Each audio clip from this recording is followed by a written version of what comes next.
evening. We bring you the latest in the world of sports. I'm Bea Diaz-Fabros. We give you the conversations you want to hear from your favorite icons and athletes. I'm Denise Tan, and in tonight's Game Plan, we'll bring you part 2 of the UAP Champions edition of the Inside the Game with the heroes of the UP Fighting Maroons.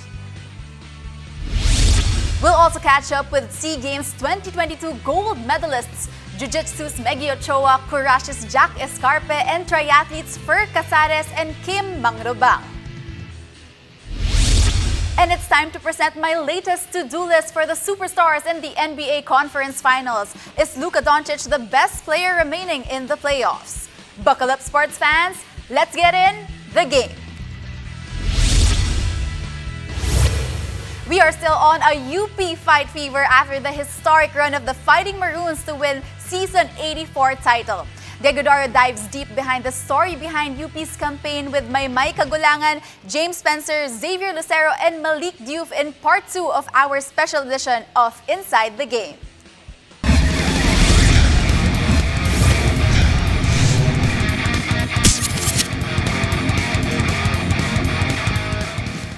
JD, balik tayo sa'yo. You led the LaSalle Green Hills team to a championship in high school.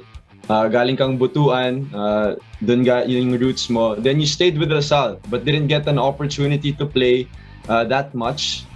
Now you're a champion and you hit the biggest shot in UP history. Anong masasabi mo sa mga bata na nanonood sa'yo, na na-inspire dun sa story mo na kahit, galing kayo sa province and then hindi siya masyado nagamit sa LaSalle ngayon?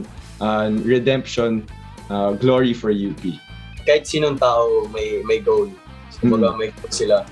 So, may plano sila, di ba? Kumbaga, ito yung susunod, ito yung para mapunta ako sa goal. Eh kaso, may yung Diyos talaga, bibigyan ka ng challenge. Hindi talaga siya, may mga times talaga na hindi ganun kaganda yung plan mo na bigla siya mapuputol. So, para kang, bakit ganun yung nangyari? Paano mo siya i-handle para mapunta ka pa rin sa goal mo? Kung mag-stay ako doon, walang mangyayari. So, kumbaga, gawan mo siya ng paraan para mapunta ka sa goal. Tuloy-tuloy pa rin. Huwag kang titigil. Kumbaga, lahat yan magbubunga. And lahat ng pinaghirapan mo, hindi mapupunta sa wala. Kahit anong mangyari, try to get better. And JD, grabe, ang dami mong na-inspire sa UP community, mga batang nanonood. James, let's go to you. We talked about your defense, bro. Now we'll talk about your threes, your huge three. You trusted your teammates to make plays. Ever since you were a rookie, I always told you, you're the guy who you don't force things. You just follow the play. You're a high IQ basketball player and you defend well. But when you hit that big three, what was going on through your mind? Because I remember in 2019, you missed a shot to win that game against UST. Was that to win or to tie? That was the force OT as well. That was the force OT, right? And then you missed that. I don't think it even hit the rim. And you put your head down, Richie, put your head up, and goes forward, fast forward to 2022, hitting that game 1 to force overtime 3-pointer from the logo. What was that? I was covering that game and I was like, wow, that's a crazy shot. I mean, I'll take it back to the huddle.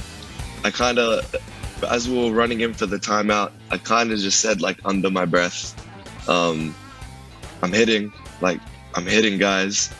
And then, I don't know, Zave heard it, and he said it really loud. He said, James is hitting, he's hitting shots. And then Coach Gold came in with the board, and then he drew the play up, and ended up being, we had a few actions, but then it was me standing at the top of the key me standing at the elbow, and Zay sent me a pin down. And I came out a bit higher than I would have really liked, but all I knew is that, with a shot, an opportunity to take a shot like this, and the way I'm feeling in this game, is kind of I was always going to let it fly. That's cash. It's going to be cash money. And that was a big shot, James. I'm so proud of you when you hit that. That was tough. That was tough. Now, Zave, you're the type of guy, when you talk about your game, you're the type of guy who You get your stuff from the flow of the offense. You work hard for those rebounds. Where did that motor come from? Like, did you play like that ever since you were a kid, or you got that from UP playing for the UP community? How did that work? Where did you get your motor? I think it comes down to what James was talking about earlier. Like, you're not always going to be like the star player or the best on the floor. You know what I mean? So when I wasn't in the past, you got to find ways to play. So if I can go out there and play defense and rebound and do that type of stuff, then I know I'll have the opportunity to show what I can really do. So it was just about me getting on the floor and having the opportunity. And it's the same thing wherever I go, and it's going to be the same thing moving on from here. It's going to be I don't know. It's just something that's part of my game now. In addition to the other things that I do, obviously I feel like James said, I haven't showed my game to the Philippines much yet. I mean, everyone sees the hustle guy, but like James said, we've worked hard on our games, and it's coming for sure. Yeah, Malik, even the Filipino culture here in the Philippines, some of the Tagalog already here with UP. Say it, Malik. Tagalog. Say it, Tagalog word daw, sabi ni JD. No, I just know the basics. The culture, I think, for me, is something easy because I don't have a problem with talking to people. So I approach people about basketball also. I think it's something easy for me to adapt the system of the coaches. So. And what do the coaches tell you, Malik? What do the coaches tell you every time? Because you kept on improving as the season progressed. They just tell me, Malik, be patient because we know you can do. We already know what you can do. So be patient to adapt our systems because this season we have like a short time to prepare. So and knowing the system of Coach Gold. But for the beginning was hard because I was playing while fasting, frustrating, not being up and down. So, Bro, but you drink water. Coach was always in my what are you saying? You drink water. No. Mike was telling me, Malik, drink water. I said, no, it's okay. I don't need it. I can handle it. Yeah, because during Ramadan, you have to fast, right? Yeah. Huge respect to you, Malik. I mean, a lot of people didn't know that and you still played through it. And nandyan yung mga teammates mo, JD, Zave, and James to help you. And Malik, the patience paid off. JD, last message na. Anong aabangan ng UP community tsaka lahat ng fans sa next year's ng UAAP ngayon na ide-defend nyo na yung championship? Mas family kasi mas titibay yung samahan and kumbaga mas gagalingan po namin kasi alam namin na mahirap po mag-champion pero mas mahirap po mag-defend talaga. Huwag po kayong mag-alala kasi bibigay pa rin po namin lahat para makuha yung yung back-to-back po.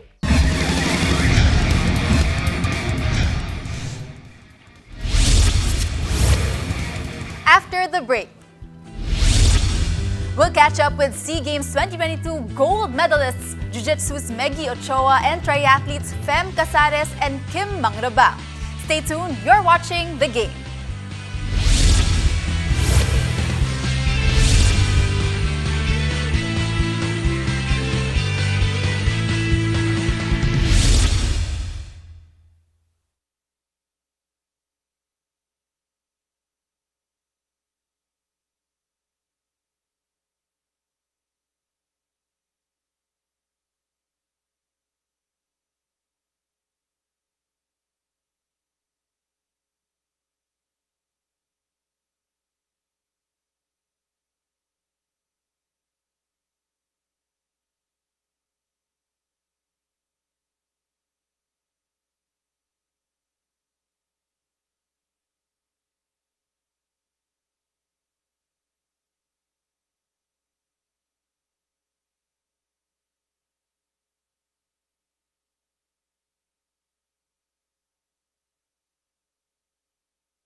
Welcome back to the game. Team Philippines wins big in billiards as Johan Chua and Carlo Villado bag gold and silver respectively in men's 9-ball singles in Hanoi, Vietnam. Kaya Pilipino, pusong panalo. Sabay-sabay nating suportahan ang ating mga atleta sa 31st Southeast Asian Games Vietnam 2021.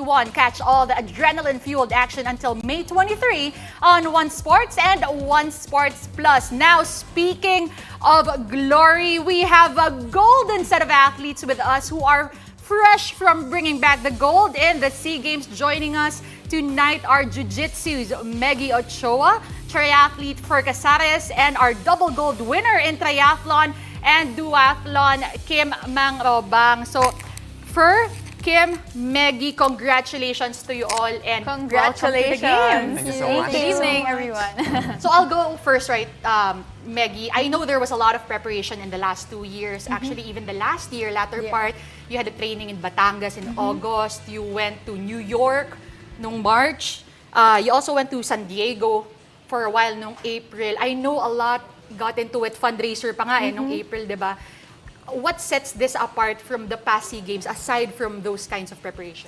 What really sets this apart is the struggles involved in the preparations. Kasi grabe, 2019 was just so smooth. You know, it was here at home. Preparations were like right on their way, starting the past year pa lang. But now, like, we kind of really like cramped everything up. Kasi the restrictions were also very strict, like at the start of the year, diba? So we really had to go out of the country to prepare. And it was like a short while lang before the competition. But we did our best. We also did a tune-up competition. And okay naman, it turned out great. And you know, Kim, when Meggie, when we looked at your social media, you actually had a 4-part post for your gold medal. Where was that coming from? So much emotion after that gold medal in the 2022 SEA Games. Yeah, grabe. 4-part post. Kasi really a lot happened in the past 3 years. And a lot of it has to do with like my spiritual life. Because I really did all of this for God's glory. And He really made things so clear leading to the SEA Games, and I know it was Him. It was all Him. This was His work. Kaya, grabe, sobrang daming emotion. Yes, well deserved. You know, back-to-back champions already for Jiu-Jitsu. Moving on to Kim, alam naman natin lahat, no, hindi na bago yung pagiging gold medalist mo. 3rd gold medal for triathlon, 1st gold medal for you for the duathlon event. What makes it different this time, no, in the middle of the pandemic in terms of yung preparation ninyo, in terms of all the training that you had to go through leading up to the SEA Games? Actually, I was in Portugal, so hindi ko masyadong naramdaman yung pandemic because there it's normal. I think 2 months lang nag-close yung swimming pool for pandemic, pero everything's normal there. And then, nakakapanibago lang kasi 3 years yung hinintay for this SEA Games. And for me, dalawang sport in this SEA Games is grabe. Nakaka-overwhelm siya and nakaka-pressure na kailangan ko mag-perform for both sport. Kim, I know you've been successful since 2017, but I want to know how you feel because I remember the story you had in the past. Back in 2005, nanonood ka lang sa Subic. Yes. You were inspired by these triathletes, and after so many successful campaigns, you're the one inspiring those future athletes, those future triathletes to really strive to be better every day. Where does that take you? Actually, I'm always like, I up the standards of the sport. Like, I was inspired by Coach Annie Brown when I was young, really young, and when I was watching 2005 SEA Games. And actually, yun lang rin yung ginagawa ko. And I want to make sure na yung game natin sa triathlon in Southeast Asian Games is ganun pa rin ka-ganda yung standard. And you have definitely set the standard very high in the past 3 years. We have to mention also that Kim is actually the first triathlete to get 2 gold medals in the 31st Southeast Asian Games. So well done for Kim. Now we go to you for, we know you were part of that gold medal team. You had Clara Dorna there, Nico Huelgas, Rambo. Everybody was there, diba? But this is the first time that you got the gold in an individual triathlete event. How is that like for you? Well, I still feel, speechless because, as you said, it's my first time racing in individual category. I tried in 2019, but I didn't get qualified. But at least I got to race in mixed relay, which was fantastic, amazing experience I had there. And well, this year I got to race in individual category and it feels amazing. I met also a lot of fine, kind people there in Vietnam. I made a lot of friends, and also I got the gold medal. So I have no words. Yes, I feel so grateful to all the people have supported me so far, and yeah, feels amazing. You know, it's great to be around gold medalists, 3 gold medalists in the SEA Games, and it's the perfect time to actually have a roundtable discussion. Bring it to you guys. Maybe you have questions for each other in terms of, I don't know, maybe the mindset preparation, given that all of you are gold medalists in the SEA Games. Let's start with you, Meggie. I'll ask the questions. Yeah. No, I'll ask easy questions. Questions that for sure you'll know the answers to. How long before did you start preparing for the SEA Games? Actually, I've been training the whole year round. I also race for World Cups, World Games, so the whole time we are training. Oh, you're doing World Games. Yeah. Oh, nice. I'll ask her. And then Kim, also, or no? Kim gets to ask first. I really like it. Because triathlon is 3 sports. How do you deal with pressure? Like it's, you need to do swim, bike, and run. So Yeah, that's a good question. Actually, I try to stay out of social media as much as possible, even though it's quite difficult because, well, we are, young people, so we tend to use Instagram or whatever every time. But yeah, you still feel the pressure of, the whole nation that it's looking up to you. So, well, somehow you have to manage it. We are professional athletes after all, so it's part of our job, not only training. That's right. Interesting that you mentioned social media detox. I'm not sure. Very quickly, Meggie and Kim, is that something that you guys do as well? Pretty much, I do that. I actually don't go to social media a lot. Only like when I have to post. So yeah, pretty much. yeah, it's the same. Only if I need to post. I guess the mental preparation is really on a different level this time around. No? But for you, Fer, do you have any question to Meggie this time? Actually, I have one important one because, it's something that I'm dealing with. How do you manage, Meg? Because I guess you receive a lot of messages, support messages. So how do you manage to reply all those messages? Because I'm really struggling. Seriously. I try to reply every single message. And because I feel bad otherwise. So I really want to know how do you manage? I really like the heart react. Okay, I do the heart react. That's the fastest way. I like the heart react, and then I send like a general message for everyone. All right. Yeah. Yeah, because lately I've been doing the copy and text. One by one. I love the diligence. Yeah, copy and paste, but still, I don't know, it feels kind of weird. Well, all right. Thank you so much. I know Fer and Kim, you guys are qualified in the Alabama World Games. Yes. So that's happening fairly soon. Are we leaving or taking some time off? Right now we're in break just for 1 week, and then we will go back to like normal routine next week. All right. Of course, we wish you well for that. And Meggie, thank you for joining us. Meron namang tryout. Yes. Tama, no? According to Coach, meron ng tryout. Is that Yes. happening anytime soon? It's next Sunday. Next Sunday. Sorry, Saturday. Next Saturday. yeah. So we're looking forward to that as well. And thank you very much again. Thank you. For joining us here at the game. Mabuhay ang Oo nga. atletang Pilipino. All right, when we return, my partner, the resident basketball mom, Bea Daes Fabras, presents her latest to-do list for the superstars in the NBA Conference Finals. Keep it here. You're watching The Game.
2020 NBA Conference Finals are underway. Our resident basketball mom, my partner Bea Diaz Fabros, is back to give her latest to-do list for the superstars remaining in the playoffs.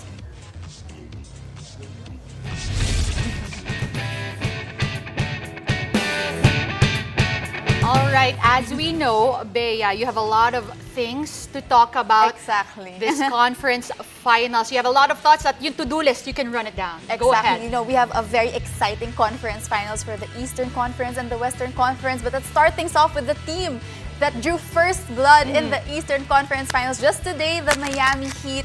The Jimmy Butler has to be the Jimmy Butler back in the 2020 finals against the Lakers. We all know that they lost that series in 6 games, but he really put Miami Heat on his back, and that's exactly what he needs to do in this series. And that's exactly what he did in the game today, scoring 41 points. He was And crazy. He was crazy in that game. He did it on both ends of the floor. He actually had 4 steals, 3 blocks, and you know, this is the Jimmy Butler that we all know. And you know, Coach Eric Spoelstra was mentioning it even before the series started, that this will be a big game between the 2 top defensive teams in the league, Miami Heat and Boston Celtics. You know, they are able to limit their opponents to only around 100 points per game. This time around, the Heat had clear advantage in their defensive schemes, only limiting the Boston Celtics to only 14 points in the third quarter. And that's how they were actually able to flip the game around and get the lead and eventually get that win.